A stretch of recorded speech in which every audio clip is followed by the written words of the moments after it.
अस्सलाम वालेकुम dear student. आज हमने 11th क्लास की जो केमिस्ट्री है इसका चैप्टर नंबर 6 और इसका एक अहम topic enthalpy change and calorie content of food, इसको आज हम यहाँ पे डिस्कस कर रहे हैं। ये लेक्चर नंबर हमारा 6 है। बेटा, जैसे गाड़ियों को चलने के लिए पेट्रोल की जरूरत पड़ती है, वो पेट्रोल जो होता है वो उसके अंदर काम करता है एनर्जी का। यानी गाड़ी के इंजन को जब हीट मिलती है, एनर्जी मिलती है, तो गाड़ी तेजी से आगे की तरफ भागती है। अगर गाड़ी के अंदर पेट्रोल कम हो जाए या ना हो तो वो गाड़ी नहीं चलती। जस्ट लाइक दैट हमारी बॉडी को भी बेटा खुराक की जरूरत होती है, फूड की जरूरत होती है। जहाँ पे हमें मजे मजे के जायके मिलते हैं, वहां पे ये जो खुराक होती है ये हमें एनर्जी प्रोवाइड करती है। हमारी बॉडी के अंदर एनर्जी आती है, हम भागते हैं, दौड़ते हैं, बातें करते हैं, सारे काम करते हैं। अगर कभी हमें शदीद भूख लगी हुई हो तो हमसे कोई भी काम नहीं हो रहा होता, क्योंकि हमारी बॉडी जो है वो कांपना शुरू कर देगी। ये जो बेटा खुराक होती है, फूड है, इसके अंदर आखिर ऐसी क्या चीज होती है? तो इसके अंदर एक एनर्जी पाई जा रही है, यानी केमिकल एनर्जी है। इसके अंदर बहुत सारी एनर्जी होगी। इसी एनर्जी को हमने केमिकल एनर्जी कहते हैं। अब केमिकल एनर्जी को फूड के अंदर केमिकल एनर्जी मौजूद है। जब ये खुराक हम जो है वो लेंगे तो हमारी बॉडी के अंदर जो प्रोसेस शुरू हो जाएगा, इसे हमने डाइजेशन कहते हैं। डाइजेशन का ये प्रोसेस शुरू होगा। जब डाइजेशन का प्रोसेस होगा तो इसके दौरान वो खुराक जो होगी वो टूट फूट का शिकार होगी, छोटे छोटे टुकड़ों में टूटेगी। फॉर एग्जाम्पल, अगर आपने कार्बोहाइड्रेट्स लिए हैं, आपने रोटी खाई है, चावल खाए हैं, तो वो ग्लूकोज के अंदर ब्रेकअप होगी। अगर आपने प्रोटीन्स लिए हैं, मतलब मुर्गी खाई है या मछली का गोश्त खाया, तो वो भी बेटा अमाइनो एसिड्स के अंदर ब्रेकअप होंगे। तो इस प्रोसेस को आपने डाइजेशन कहते हैं। तो डाइजेशन के प्रोसेस के दौरान हमारी बॉडी के अंदर हीट पैदा होगी। हीट या इसको हम कहते हैं एनर्जी, ये एनर्जी पैदा होगी। देखिए, बाज औकात बड़ा मजे का खाना होता है, जब आप खा रहे होते हैं तो उसी वक्त डाइजेशन का प्रोसेस शुरू हो जाता है, तो हमारे मुंह से, हमारी बॉडी के अंदर से पसीना शुरू हो जाता है। वजह क्या है? क्योंकि वो जो हम खाते हैं अंदर जाके कंबस्शन होगी, कंबस्शन के नतीजे में हीट पैदा होती है, वो हमारी बॉडी से बाहर आना शुरू हो जाएगी। ये जो हीट एनर्जी होती है, इसको बेटा हम मुख्तलिफ पर्पज के लिए यूज करते हैं, लेकिन हम केमिस्ट्री पढ़ रहे हैं। अब हम देखते हैं कि हमारी खुराक के अंदर कितनी हीट पैदा होती है। मतलब अगर आपने एक रोटी खाई है तो इससे कितनी एनर्जी पैदा होगी, अगर एक अंडा खाया तो इससे कितनी एनर्जी पैदा होगी। That is known as a calorie content. इसके अंदर कितनी हीट पैदा हो रही है, इसको आपने क्लोरी कंटेंट कहते हैं। अब खुराक जो है, मतलब अंडा हमारी बॉडी के अंदर जाके जला है और उसने हीट पैदा की। अब कैसे मेजर करेंगे कि इस अंडे ने कितनी हीट पैदा की है? तो फिर बेटा ये एक्सपेरिमेंट के बाद ये बात सामने आई कि अगर यही फूड को आप बॉडी के बाहर जलाते हैं, मतलब इस प्रोसेस का जो हमारे पास नाम है बेटा वो कंबस्चन है, कंबस्चन। अगर इसी खुराक को हमने बॉडी के बाहर जलाते हैं तो ये कंबस्चन का प्रोसेस होगा। इस कंबस्चन के नतीजे में it can be produce heat, यहाँ से भी हीट पैदा होगी। ये प्रोसेस आप किस में करेंगे? तो ये हमारे पास एक स्पेसिफिक इंस्ट्रूमेंट होता है जिसे आपने कैलोरी मीटर कहते हैं। तो कैलोरी मीटर एक ऐसा इंस्ट्रूमेंट होता है which is use to measure the enthalpy, which is use to measure the heat energy को मेजर करने के लिए आपने कैलोरीमीटर को इस्तेमाल करेंगे। यहाँ पे जो स्पेशल टाइप का कैलोरीमीटर होगा इसे आपने बम्प कैलोरीमीटर का नाम देते हैं। ये बम्प कैलोरीमीटर बेटा कहलाएगा। ये बम्प कैलोरीमीटर के अंदर जाके जिस खुराक की आपने कैलोरी कंटेंट यानी हीट ऑफ कंबस्शन मालूम करना है, उस खुराक को बेटा इस बम्प कैलोरीमीटर के अंदर जला के डाल के इसके अंदर बेटा इग्निशन करेंगे, उसको आपने जलाना है। जब आप उसकी इग्निशन करेंगे, जब आप उसको जलाएंगे तो यहाँ से हीट निकलेगी, एनर्जी निकलेगी, और ये बम्प कैलोरीमीटर आपको बताएगा कि इसकी कितनी हीट है। सिंपल वर्ड में जो खुराक हम खाते हैं, हमारी बॉडी के अंदर जितनी हीट पैदा होती है और बम्प कैलोरी मीटर के अंदर जितनी हीट पैदा होगी, दोनों की अमाउंट हमेशा क्या होती है? बराबर होती है। तो वहां से आप कैलकुलेट करोगे कैलोरी कंटेंट के इस खुराक ने कितनी हीट यहाँ पे पैदा किया। ये तो पक्की बात है कि बॉडी के अंदर अगर किसी खुराक ने जितनी हीट पैदा किया तो वहां जाके तो हमारे पास कोई इंस्ट्रूमेंट नहीं है कि हम उसे मेजर कर सकें। तो इसे आउटसाइड द बॉडी मालूम, बॉडी के बाहर हीट को मालूम करने के लिए जो आप इंस्ट्रूमेंट इस्तेमाल कर रहे हैं, इसको आपने कैलोरीमीटर या बम्प कैलोरीमीटर का नाम देते हैं। अब हम देखते हैं कि व्हाट इज कैलोरी कंटेंट। ये कैलोरी कंटेंट आखिर होता क्या है? तो इसको हम कहते हैं कि जो भी हमारी खुराक होती है, जब आप उसको जलाते हैं तो उससे जितनी एनर्जी पैदा होती है, इसे आपने कैलोरी कंटेंट कहते हैं। तो calorie content of food is a measure of energy. ये वो एनर्जी होती है released when the food is completely consumed in the body. अगर कोई भी खुराक बॉडी के अंदर मुकम्मल तौर पर जल जाती है, मुकम्मल तौर पर कंज्यूम्ड हो जाती है, डाइजेस्ट हो जाती है, तो इसके नतीजे में कितनी हीट पैदा हो रही होती है, तो that is known as a calorie content. तो इसी चीज को बेटा आपने क्लोरी कंटेंट कहते हैं। ऐसे बेटा जो हमारे पास फ्यूल होते हैं, फ्यूल यानी ईंधन होते हैं, इसकी भी आप देखते हैं कि ये कितनी हीट पैदा करते हैं। मतलब पेट्रोल है, डीजल है, केरोसिन ऑयल है, तो इनकी कितनी हीट पैदा होती है, तो इसकी जो हम चीज मालूम करते हैं उसे आपने क्लोरीफिक वैल्यू कहते हैं। तो वो क्लोरीफिक वैल्यू आपके पास आ जाती है। तो यहाँ पे जो आप जिस चीज को मालूम कर रहे हैं वो क्लोरी कंटेंट है। क्लोरीफिक वैल्यूज हमारे पास नहीं है, इसलिए हम इसे डिस्कस नहीं करेंगे। जब बॉडी के अंदर खुराक जाके मुकम्मल तौर पर जल जाती है, तो इसके नतीजे में जितनी एनर्जी पैदा हो रही होती है, इसे आपने क्लोरी कंटेंट का नाम देते हैं। अब क्लोरी कंटेंट को आप किस यूनिट के अंदर मेजर करेंगे, तो ये बेटा जो क्लोरी कंटेंट आपके पास आ जाता है, तो इसके लिए आपने वेरियस यूनिट इस्तेमाल कर सकते हैं, क्योंकि सामने आपने लिखा हुआ है क्लोरी कंटेंट, तो इसका जो बड़ा यूनिट होता है यानी हीट का या एनर्जी का, बेटा ये जो हीट और एनर्जी के वेरियस यूनिट्स हैं, इनमें से एक बेसिक यूनिट जो होगा वो कैलोरी होगा। तो आप जानते हैं अगर आपके पास 1 कैलोरी होगा, तो ये बेटा it is equal to 4.184 joule के बराबर होता है। अगर 1 कैलोरी हमने लिया है, तो ये हमारे पास किसके बराबर होगा, 4.184 जॉल के बराबर होगा।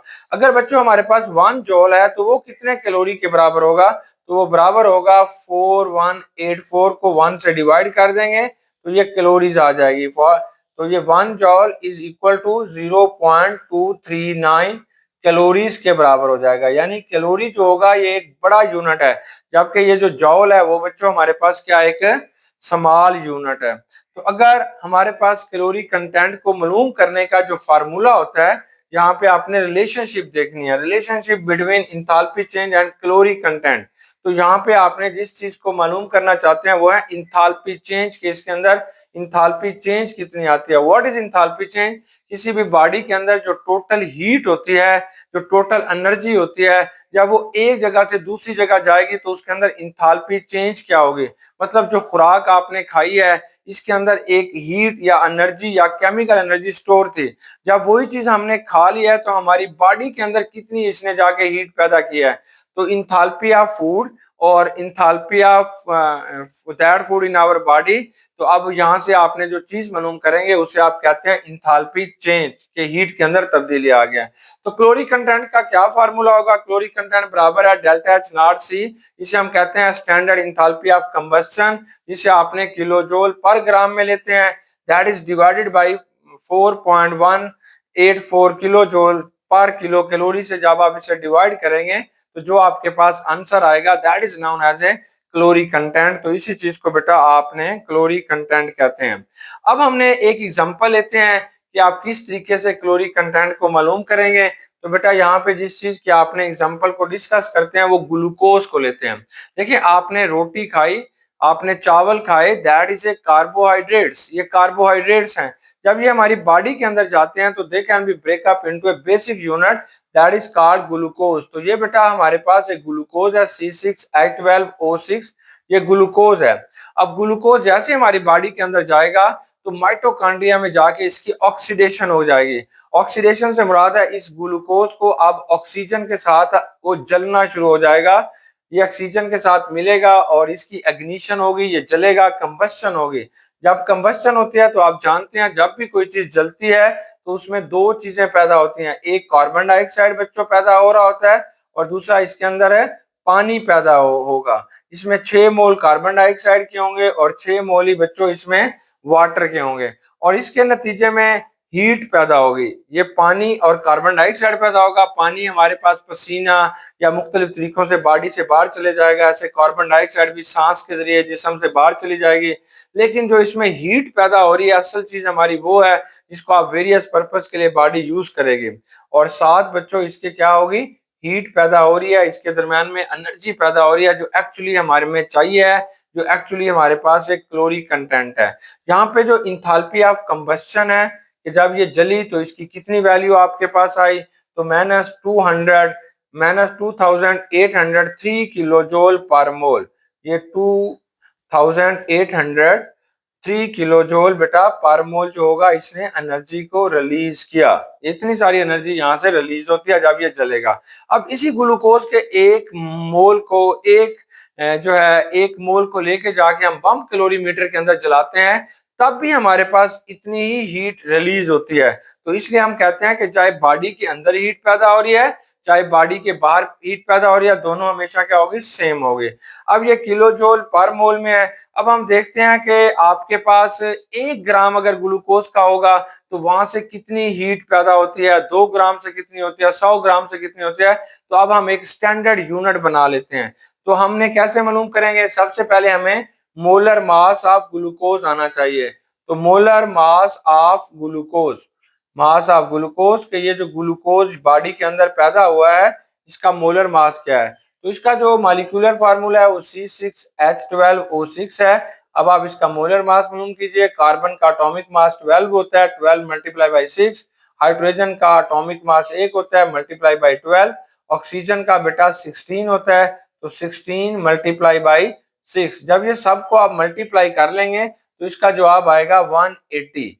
तो ये 180 ग्राम, अगर आपने 180 ग्राम ग्लूकोज का ले लेते हैं तो ये 1 मोल कहलाएगा, यानी 180 ग्राम पर मोल ग्लूकोज का। अगर हमारी बॉडी के अंदर 180 ग्राम होगा तो इससे जो हीट पैदा होती है वो बेटा 2803 किलो जोल पर मोल पैदा होगी। अब हम यहाँ पे कैलकुलेट कर लेते हैं कि अगर हमारे पास 1 ग्राम होगी तो फिर कितनी होगी। अब हम जानते हैं बेटा कि 1 मोल, कि अगर आपके पास 1 मोल ग्लूकोज का है, 1 mole of glucose produce heat due to combustion. 1 mole जो ग्लूकोज का होता है वो हीट को पैदा करता है, कितनी करेगा, -2803 किलो जोल पर मोल। 3 किलो जोल बेटा पर मोल जो है वो इसने पैदा की है यहाँ तक, 3 किलो जोल पर मोल। 1 मोल ऑफ ग्लूकोज कितना होता है, यह भी हमने मालूम किया था कि 1 मोल इज इक्वल टू 180 ग्राम। तो अब हम देखते हैं अगर 180 ग्राम ग्लूकोज होगा तब ये कितनी हीट पैदा करेगा, तब भी यही होगा 2803 किलो जोल पर मोल जो है वो इसने हीट पैदा की है। अब हम कहते हैं अगर इसका ग्लूकोज का बेटा 1 ग्राम आ जाए, 1 ग्राम अगर ग्लूकोज का ले लें तब कितनी हीट पैदा होगी। तो आपने इसे डिवाइड कर देंगे, ये किलो जोल पर मोल है, ये किलो जोल पर मोल है। It can be divided by 180 ग्राम पर मोल, ये 180 ग्राम पर मोल है, 180 ग्राम पर मोल। अब ये जो है मोल मोल से कट जाएगा, जब आपने इसे डिवाइड किया तो इसका जो जवाब हमारे पास आएगा ये आएगा 15.57। ये बेटा जो इसका यूनिट है वो आपके पास किलो जोल है, और ये आपके पास क्या आ जाएगा, किलो जोल पर ग्राम, किलो जोल पर ग्राम, क्योंकि मोल आपस में कट गए हैं। तो ये बेटा हमारे पास ना इसका यूनिट आ जाता है। ये जो इतनी हीट जो होती है वो 1 ग्राम में पैदा होगी। मतलब ये है कि अगर आपके पास ग्लूकोज का 1 ग्राम है तो इससे पैदा होने वाली जो हीट है, जो इससे पैदा होने वाली जो एनर्जी है वो -15.57 किलो जोल पर ग्राम है। इतनी सारी आपने हीट पैदा होगी। अब हमारे पास जो यूनिट आ रहे हैं ये हमने किलो जोल में ले रहे हैं। तो इसलिए बेटा अगर आपके पास 1 किलो कैलोरी होगी, 1 किलो कैलोरी अगर आपके पास होगी तो that is equal to 4.184 kilo joule होगा। 1 कैलोरी अगर आपके पास है तो 1 किलो कैलोरी बेटा अगर आपके पास है तो that is equal to 4.184 kilo joule के बराबर होगी। अब हमने क्लोरीन कंटेंट का फार्मूला यूज करते हैं। तो क्लोरीन कंटेंट का फार्मूला क्या होता है, क्लोरीन कंटेंट बराबर है डेल्टा एच नॉट सी, यानी इंथैल्पी ऑफ कंबस्शन आ जाएगी, किलो जोल पर मोल आ जाएगी, और इससे आपने डिवाइड करेंगे तो ये आपके पास इंथैल्पी चेंज या क्लोरीन कंटेंट आएगा। तो हम बताते हैं कि ये जो क्लोरीन कंटेंट है, calorie content, calorie content is equal to, ये हमारे पास बराबर होगी, ये आ जाएगा बेटा इंथैल्पी ऑफ कंबस्शन, इसको आपने इंथैल्पी ऑफ कंबस्शन लेंगे डिवाइडेड बाय 4.184 किलो जोल पर किलो कैलोरी। पर किलो कैलोरी से आपने इसे डिवाइड करना है तो इसका यूनिट आएगा किलो जोल पर ग्राम। चलें जी, अगर आपने यहाँ पे इंथैल्पी, ये जो इंथैल्पी चेंज है, या ये जो आपके पास यहाँ पे इंथैल्पी चेंज चेंज आ जाती है, तो ये इंथाल्पी ऑफ कंबस्शन नहीं है, सॉरी, ये इंथाल्पी ऑफ चेंज है जो आपने यहाँ पे मालूम की है। तो इंथाल्पी ऑफ चेंज बच्चों अगर आप मालूम करना चाहते हैं तो that is equal to enthalpy change is equal to, आप इसे कहेंगे इंथाल्पी चेंज किसके बराबर होगी, that is equal to calorie content, ये क्लोरीन कंटेंट के बराबर होगी, multiply by 4.184 kilojoule, kilojoule kilo calorie से आप जरब देंगे तो इसके बराबर आ जाएगी। तो अब हम इसका कैलोरी कंटेंट ही कैलकुलेट करते हैं। तो calorie content is equal to, ये आपके पास आएगी स्टैंडर्ड इंथाल्पी चेंज, ये इंथाल्पी चेंज आ जाएगी। ये आपके पास कैसे आई, किलो जोल पर ग्राम में लिया और इसको 4.184 किलो जोल पर किलो कैलोरी से आपने डिवाइड किया। अब इंथाल्पी चेंज की वैल्यूज हमारे पास क्या थी, -15.57 15.57 किलोजोल पर ग्राम, किलोजोल पर ग्राम के बराबर बेटा इसकी जवाब आएगा। इसको डिवाइडेड करेंगे 4.184, ये किलोजोल आएगा और पर किलो कैलोरी। जब आप इसे डिवाइड कर रहे हैं तो इसका जो आपके पास आंसर आएगा तो ये किलोजोल किलोजोल से बच्चे खत्म हो जाएगा, तो इसका जो आंसर आएगा -3.72, ये वाला किलो कैलोरी ऊपर चला जाएगा, किलो कैलोरी पर ग्राम। ये हमारी कैलोरी कंटेंट है।